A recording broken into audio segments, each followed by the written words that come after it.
नमस्कार, मैं हूं दिव्या और आप देख रहे हैं आंखें न्यूज 24। सांसद सुधाकर ने बड़ा आरोप लगाते हुए कहा कि बिल गेट्स फाउंडेशन बिहार में मेडिकल रिसर्च सेवाओं को कंट्रोल कर रही है। अमेरिकी संस्था बिल गेट्स फाउंडेशन द्वारा HPV वैक्सीन का ट्रायल भारत में स्कूली बच्चों पर किया गया। गर्भाशय कैंसर ना हो इसके लिए वैक्सीन बच्चियों को दी गई, जिसमें कुछ बच्चों की मौत हो गई। कुछ बच्चियां हमेशा मां नहीं बन सकती।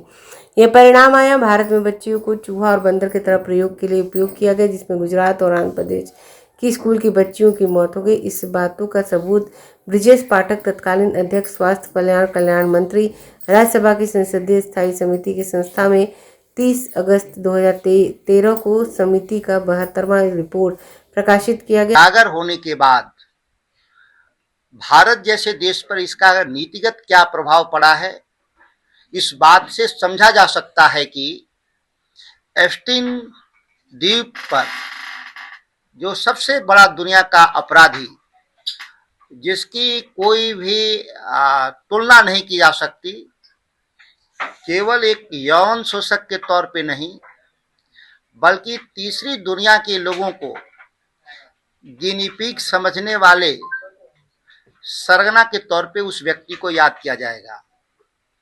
उसके साथ ही बिल गेट्स और वैसे लोग जो भारत और बिहार से सीधे जुड़ाव रखते थे, ऐसे नीच मानसिकता के लोग बिल गेट्स के साथ बिहार की सरकार 2010 से ही लगातार बच्चियों पर गर्भाशय ग्रीवा कैंसर, जिसको सर्विक्स कैंसर भी बोलते हैं, पे लगातार टीकाकरण अभियान चलाया जा रहा है।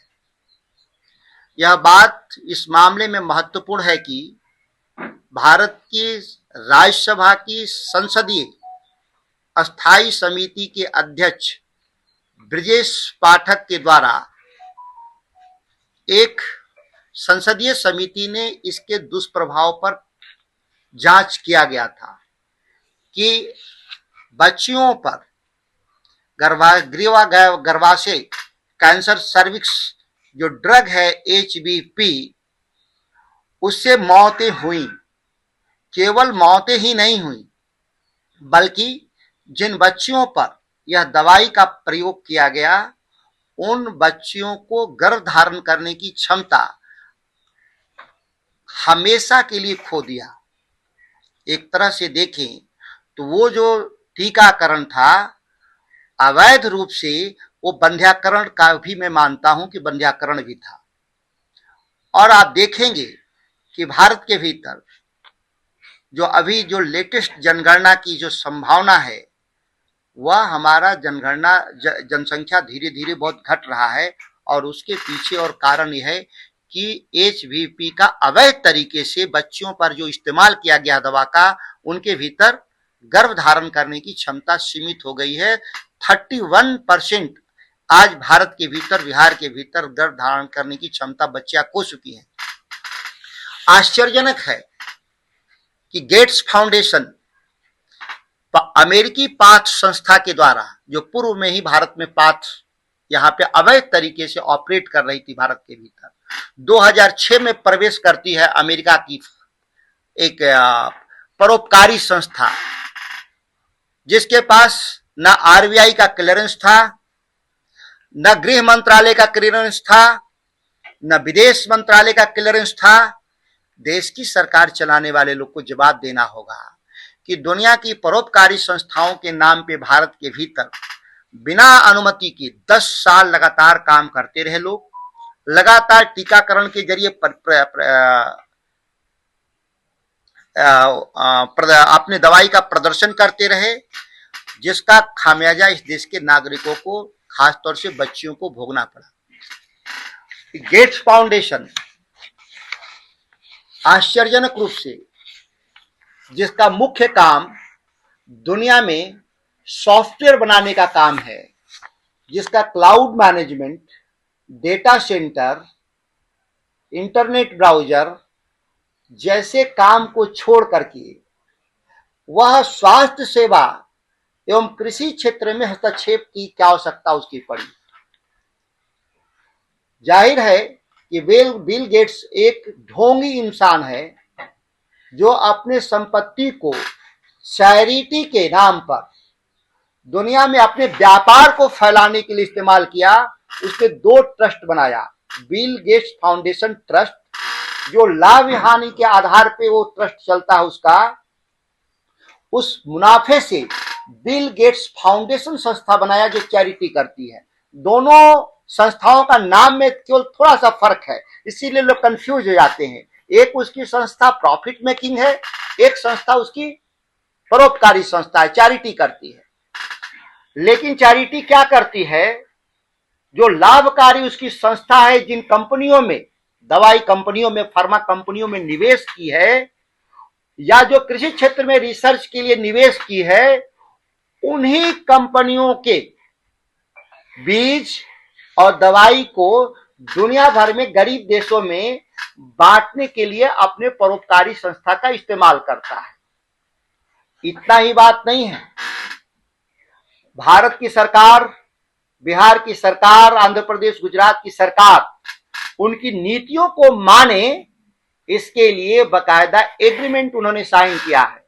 और भारत बिहार के भीतर आद्री जैसी नामक संस्था के साथ CHP, सेंटर फॉर हेल्थ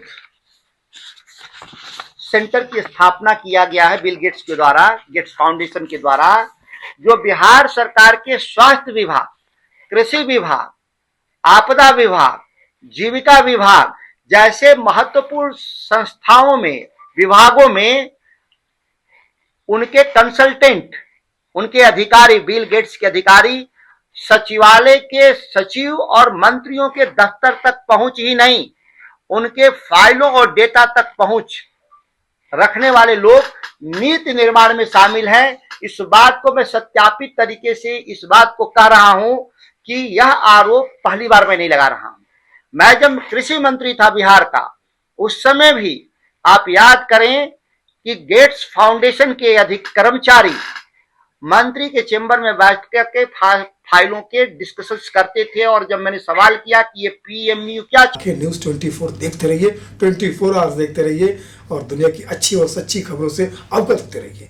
आंखें न्यूज़ 24 कभी नहीं करेगा आपको बोर। अगर आपने अभी तक हमारे चैनल को सब्सक्राइब नहीं किया है तो हमारे चैनल को जल्द से जल्द सब्सक्राइब करें, लाइक करें, शेयर करें। राजधानी पटना में कई वर्षों से शिक्षा में उत्कृष्ट योगदान दे रहा है Lohia Nagar Mount Carmel high school Kankarbagh Patna. यह नर्सरी से कक्षा 12वीं तक की होती है पढ़ाई। 10वीं और 12वीं बोर्ड परीक्षा में 100% अंक का रिकॉर्ड। एक ऐसा स्कूल जहां पठन पाठन के साथ साथ बच्चों के संपूर्ण विकास का रखा जाता है ख्याल। खेलकूद, सांस्कृतिक गतिविधि, मैथ ओलंपियाड, साइंस ओलंपियाड और बहुत कुछ। आज ही कराएं नामांकन। नामांकन की प्रक्रिया जारी है। संपर्क करें DS/16 Gayatri Mandir road, housing board colony east, Indira Nagar, Kankarbagh, Lohia Nagar, Patna. हमारा पिन कोड है 800020। पटना में कई वर्षों से शिक्षा में अहम योगदान दे रहा है Gyansthali high school Alamganj Patna city, जहां 10वीं और 12वीं की बोर्ड परीक्षाओं में 100% अंक प्राप्त कर रहे हैं बच्चे। एक ऐसा स्कूल जहां न केवल होती है पढ़ाई बल्कि साथ ही साथ होती है कल्चरल एक्टिविटी, स्पोर्ट्स एक्टिविटी से जुड़े गेम्स, मैथ ओलंपियाड से लेकर साइंस ओलंपियाड, जहां बच्चों के लिए स्कूल कैंपस अत्याधुनिक सुविधाओं से लैस, छोटे बच्चों के लिए वाहन और ट्रांसपोर्ट की विशेष सुविधा। तो देर किस बात की, आज ही कराएं अपना नामांकन Gyansthali high school Alamganj Patna city में, जहां नामांकन की प्रक्रिया जारी है। संपर्क करें पुलिस चौकी Alamganj main road near Alamganj थाना, पटना, बिहार 800007।